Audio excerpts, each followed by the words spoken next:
Je passe la parole maintenant à Anne-Lise Pépin et Agnès Orsoni pour leur présentation La France dans le monde, vue d'ensemble des échanges d'équidés, quel marché pour les chevaux importés. Donc bonjour à tous. Alors Annelise Pépin et Agnès Orsoni, on va vous présenter La France dans le monde, une vue d'ensemble des échanges d'équidés et quel marché pour les chevaux importés.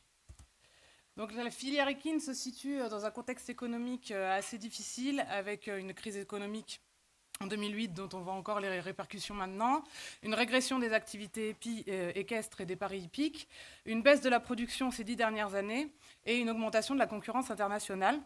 Alors c'est justement cette concurrence internationale qu'on a voulu regarder ici et évaluer. Alors si on regarde les chiffres publiés par la FAO, en 2016, la France est le 5e exportateur mondial en valeur, donc en valeur monétaire d'équidés, derrière le Royaume-Uni, les États-Unis, les Pays-Bas et l'Irlande. Et nous, on a voulu aller un petit peu plus loin et se poser la question du quel bilan entre les importations et exportations d'équidés, et enfin quel marché pour les chevaux importés en France. Alors, au niveau de la présentation, donc, elle va suivre comme ça. On va présenter les sources qu'on a utilisées. On va resituer la France dans l'Union européenne. On va faire un bilan des échanges extérieurs d'équidés. D'abord, tout type d'équidés, puis par type, en chevaux de trait, chevaux de course, chevaux de selle et poneys.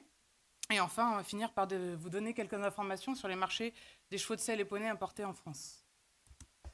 Alors, au niveau des sources qu'on a utilisées dans la présentation, en fait, on a des équidés importés qui sont assez bien connus grâce à la base de données CIR, puisqu'ils sont enregistrés dans la base de données suite à leur exportation. Donc, la base de données CIR nous apporte des informations sur le cheval. Donc, on va pouvoir avoir des notions de volume par type d'équidé, par race, par âge, par lieu de naissance, etc. Mais on n'a aucune information sur le marché et sur l'utilisation de ces chevaux en France une fois qu'ils sont importés. Donc c'est pour ça que l'Observatoire économique réalise régulièrement des enquêtes.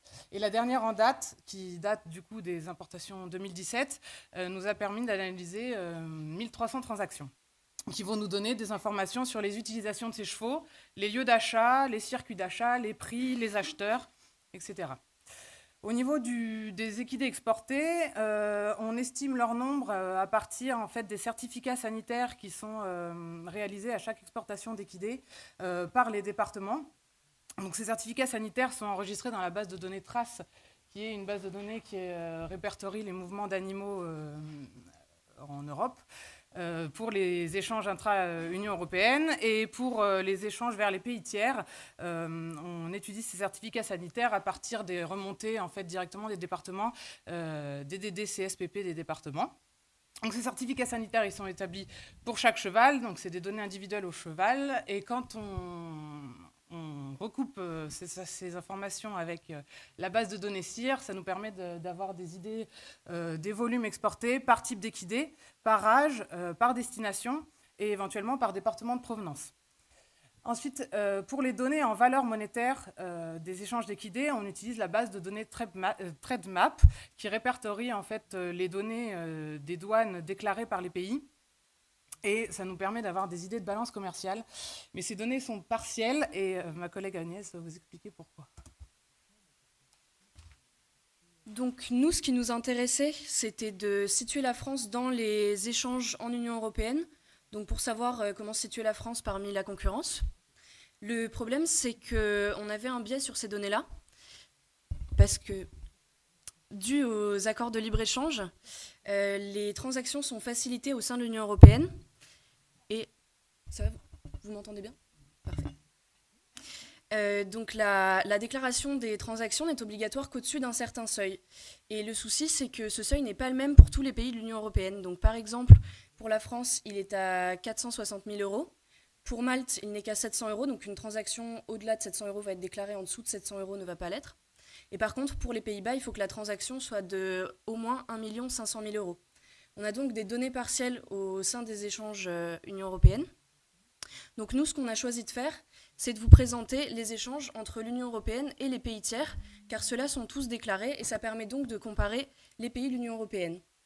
On a choisi de vous présenter la balance commerciale, qui représente la différence en valeur monétaire entre les exportations et les importations de biens et de services dans une économie sur une période donnée.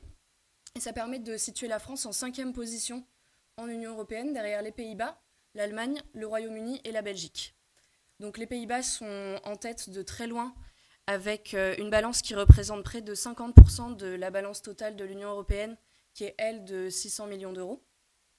Et donc la France est cinquième avec 8% de cette balance totale de l'Union européenne, avec une balance de 46 millions d'euros. Donc derrière cette balance-là, qu'est-ce qu'on trouve ? On trouve tous les échanges de chevaux vivants, mais on n'a aucun détail au niveau individuel.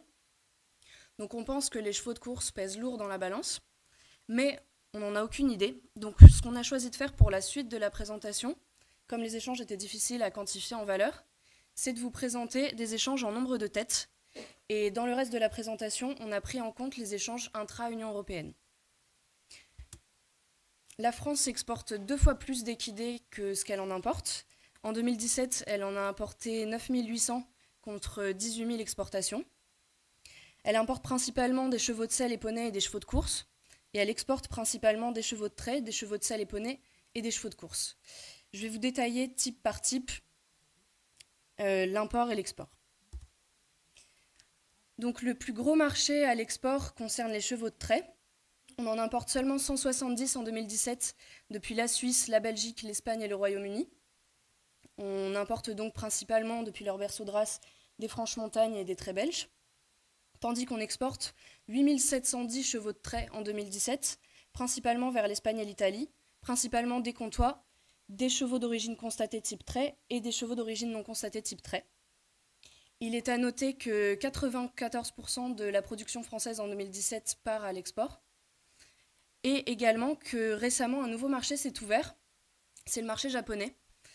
Et pour pallier cette demande, les Japonais sont très friands de viande chevaline. Et pour pallier cette nouvelle demande, on a dû importer des chevaux, notamment des traits belges, depuis la Belgique. En trotteur français, la tendance est la même. La France exporte plus que ce qu'elle n'importe.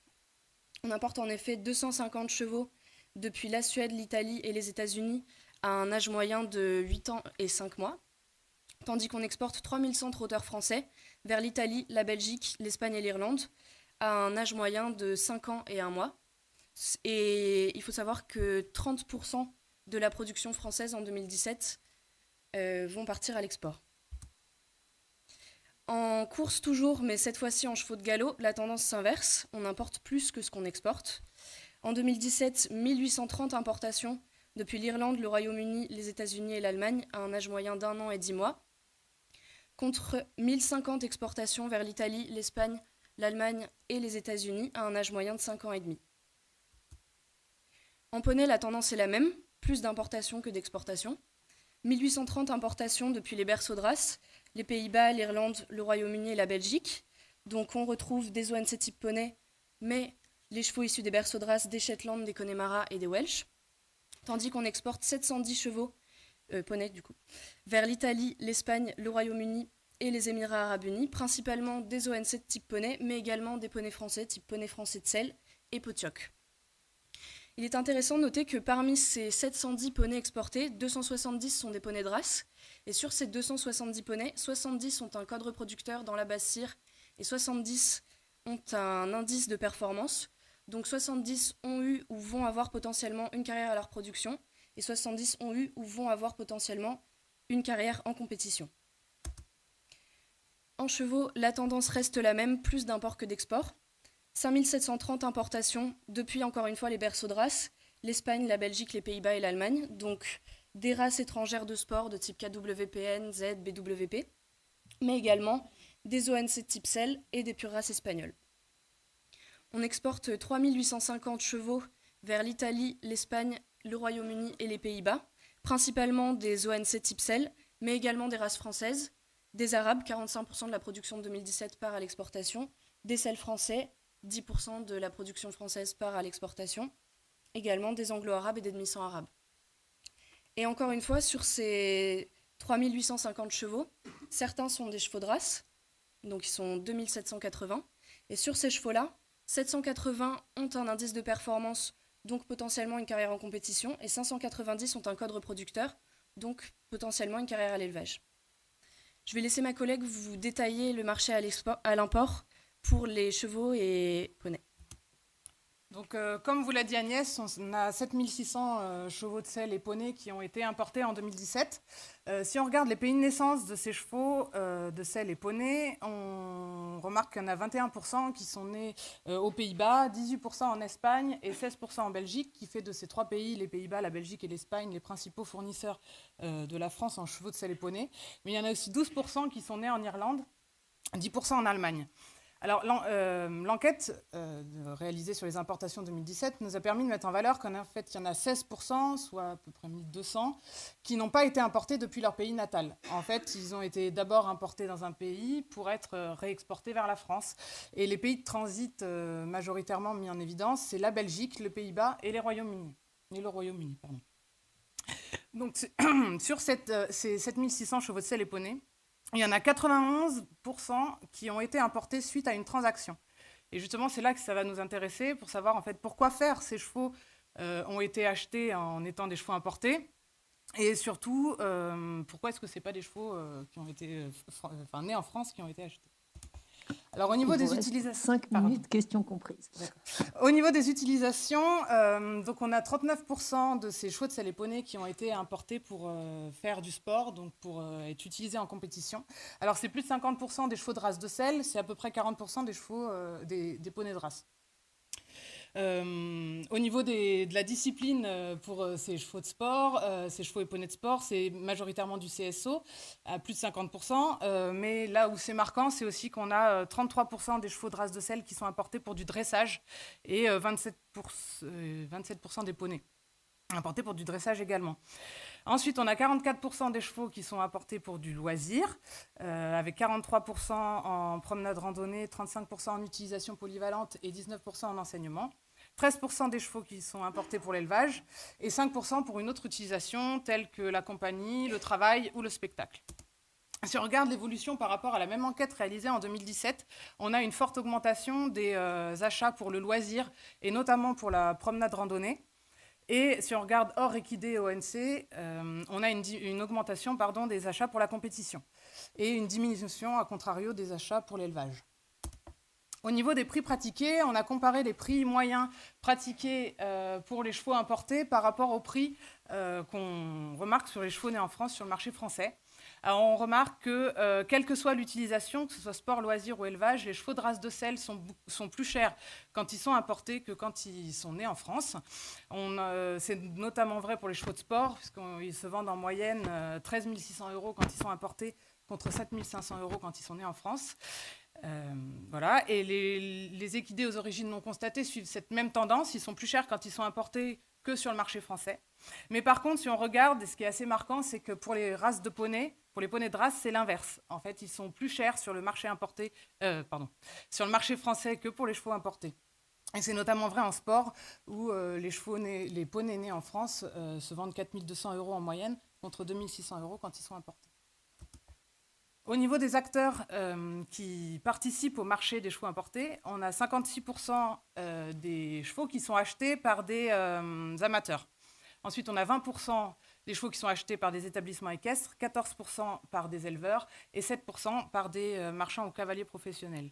Ce qui est intéressant à noter, c'est que sur les acheteurs amateurs, on a 24% de ces acheteurs amateurs qui sont des acheteurs novices, pour lesquels c'est le premier cheval importé de toute leur vie. Au niveau des vendeurs, alors le marché est largement dominé par les marchands et cavaliers professionnels, avec 44% des vendeurs qui sont des marchands ou cavaliers professionnels, 28% des vendeurs qui sont des éleveurs, 6% des établissements équestres et 20% des particuliers. Au niveau de l'évolution par rapport à 2011, on peut dire que le marché se démocratise un petit peu, le marché des chevaux importés, puisqu'on a une augmentation des achats par les particuliers, et puis une augmentation des achats réalisés par les marchands ou cavaliers professionnels, et surtout une augmentation des achats réalisés en France, parce que justement, j'ai oublié de dire ça, qu'en fait, ce qui est marquant dans cette enquête, c'est que 66% des équidés, des chevaux de selle et poneys ont été achetés en France. C'est-à-dire qu'ils ont été importés par le vendeur, puis achetés sur le territoire français. Et ça, on remarque que ça a augmenté depuis 2011. Voilà. Donc, ensuite, au niveau... donc on a... Alors là, il y a une erreur sur le support papier. J'avais mis 6200 équidés de selle et poneys, chevaux de selle et poneys importés pour le sport loisir. Or, il y en a 5700. Donc il y a eu 5700 équidés importés pour le sport loisir. Et quand on a posé la question aux gens de pourquoi est-ce qu'ils avaient choisi un équidé étranger, on en a eu 1 sur 4, soit 1425 équidés, où finalement le cheval a été choisi étranger par hasard. En fait, il a été choisi pour ses qualités propres, souvent sans que l'acheteur sache que l'équidé avait été importé avant. C'est notamment vrai en loisirs, puisqu'on a 39% des achats loisirs qui sont concernés, qui ont été achetés par hasard.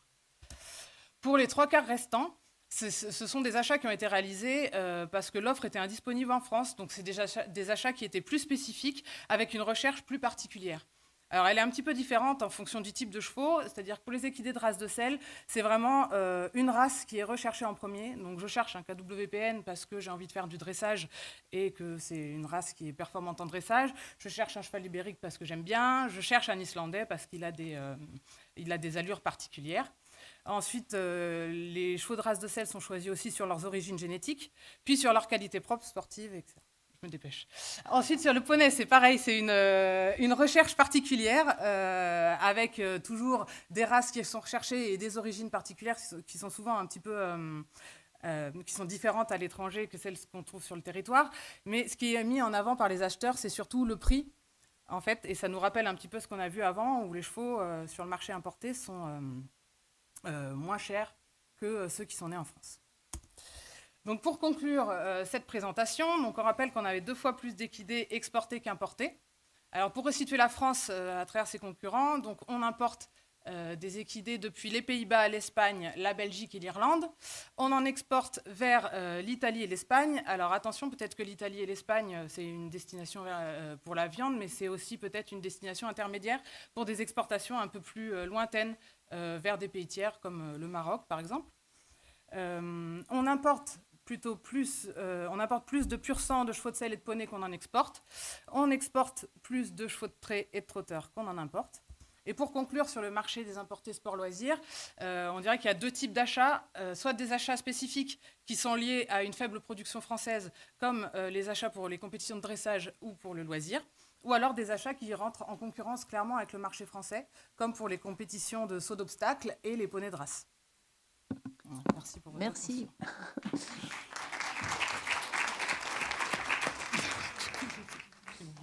On a débordé un petit peu le temps, mais on va quand même prendre le temps de quelques questions.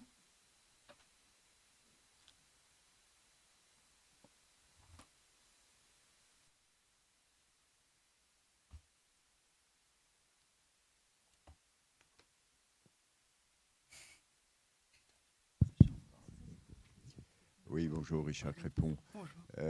Je pense que pour les pur sang, l'importation de poulains se fait aussi parce qu'il y a pas mal d'exportations de juments qui vont à la saillie, par exemple en Irlande ou en Angleterre, et qui reviennent. Et à ce moment-là, donc je pense que vous les considérez comme des importations, alors que ce sont des chevaux qui partent. Je pense, je ne sais pas comment vous avez fait vos calculs. Vous voyez ce que je veux dire? Oui. Alors les importations, en fait, c'est on se base sur les données de France Gallo pour les pur sang, justement, parce qu'on en a beaucoup plus qui sont enregistrés dans la Basse-Cire, mais justement, c'est les chevaux qui sont importés. Oui, puisqu'il y a à peu près 1000 juments facilement. Voilà, soit des juments qui sont partis, qui sont revenus en France, soit l'inverse. Donc on a pris c'est vraiment les pur sang importés sur le territoire. Oui, moi j'ai une question de Chazet-sur-Ain. Avons-nous une idée de la fiabilité des enregistrements de chevaux importés via trace? Sont-ils tous introduits sur le territoire via cette procédure? Alors, c'est une bonne question. On a regardé le nombre de chevaux importés qu'on avait retrouvés dans Trace par rapport au CIR, et visiblement, on a quand même assez peu de résultats sur Trace. On n'en retrouve pas beaucoup. Voilà, donc après, au niveau des importations, on se base plutôt sur les données CIR que sur les données de Trace. Laurent Vigneault, IFCE. Est-ce qu'il y a des divergences au niveau des régions, ou de zones géographiques en France sur ces importations?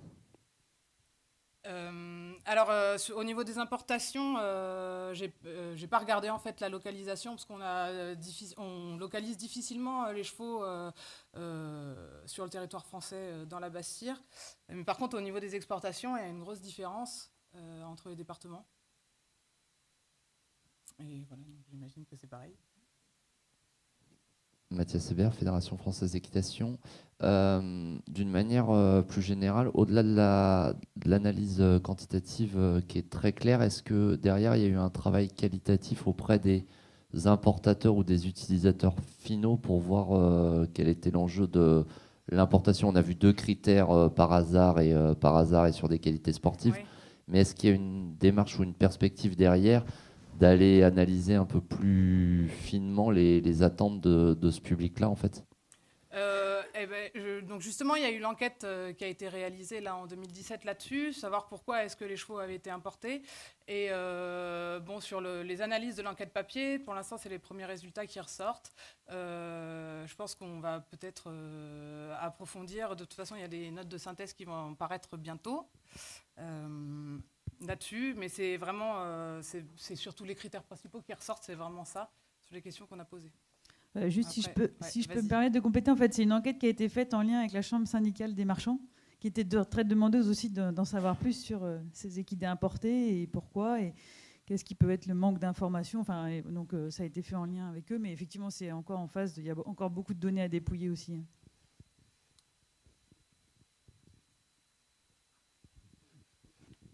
Jean de Chevigny. Je suis un peu surpris concernant import-export des pur sang.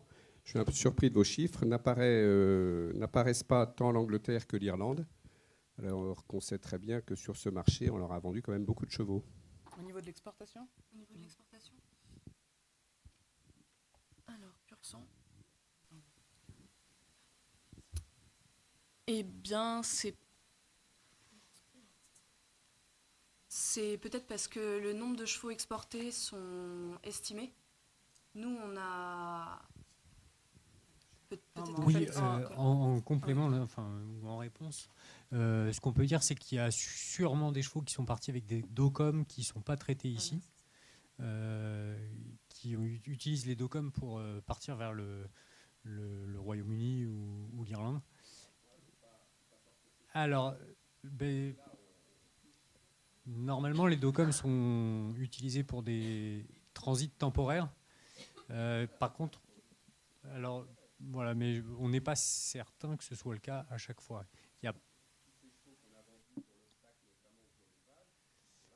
Alors, si vous... Il faut absolument, Monsieur Chevigny, que vous utilisiez le micro, parce qu'en fait, sinon, en région, on ne vous entend pas du tout. Je pense que dans un tableau comme celui-ci qui parle d'import et d'export, et tout le monde est très intéressé par le sujet, on ne peut pas faire l'impasse sur ces chevaux vendus sur le marché anglais et irlandais. C'est un phénomène aujourd'hui dont on parle beaucoup. Et là, ils sont totalement absents. L'Italie est en premier. Mais là, il y a, pour un œil extérieur va s'étonner, sans parler du fait qu'il ne va pas prendre cette étude en considération. Là, à mon avis, il faut faire attention. Moi, je pense qu'au contraire, c'est pas mal parce que ça montre la marge de progression qu'il y a par rapport au respect de la réglementation, de l'utilisation des documents, etc. Non, mais c'est des chevaux qui sont déclarés à l'export à France Gallo, forcément. Forcément. Alors là, sur les certificats sanitaires, ça apparaît pas. Alors peut-être que c'est des chevaux qui transitent par des pays. Bon, je serais un peu étonné que ça transite par l'Italie et l'Espagne. Mais... Bon, on va peut-être arrêter. Moi, j'ai une dernière question. Oui. Pour les chevaux français qui transitent par les Pays-Bas pour être vendus en dehors de l'Union européenne, ça rentre dans ces chiffres-là ou ils ne sont pas inclus? Est-ce que ça gonfle pas artificiellement justement la balance commerciale des Pays-Bas qui paraît très grosse? J'en doute pas, mais est-ce qu'il n'y a pas des chevaux français là-dedans?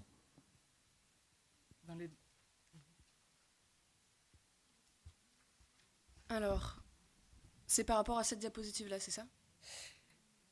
C'est possible. Nous, ce qu'on a, c'est les données déclaratives des douanes, donc qui sont répertoriées par Trainmap. Donc c'est possible, mais on n'a pas les données individuelles pour les Pays-Bas, donc je suis désolée, je ne peux pas vous répondre.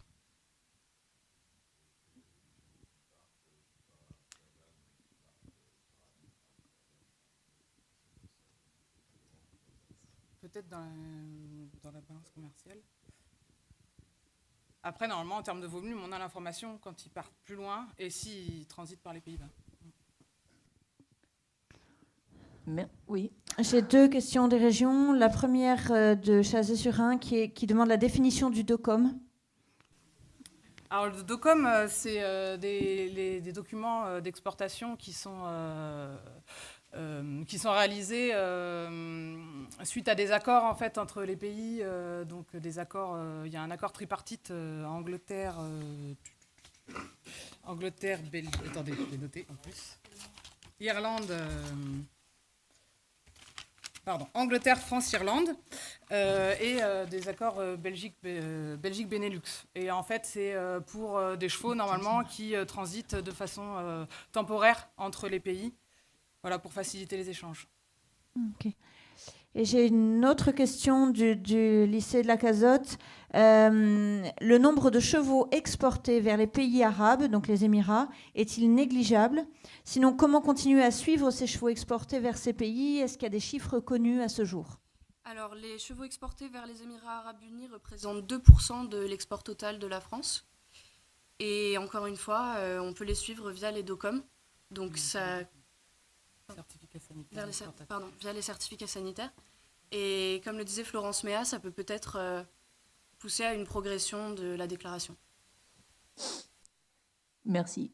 Bon, on va arrêter sur ce sujet sur lequel on voit bien qu'il y a une grosse différence entre les chiffres présentés, sans doute la réalité, mais ça donne la marge de progrès. Moi, je pense que c'est quand même très intéressant. Merci.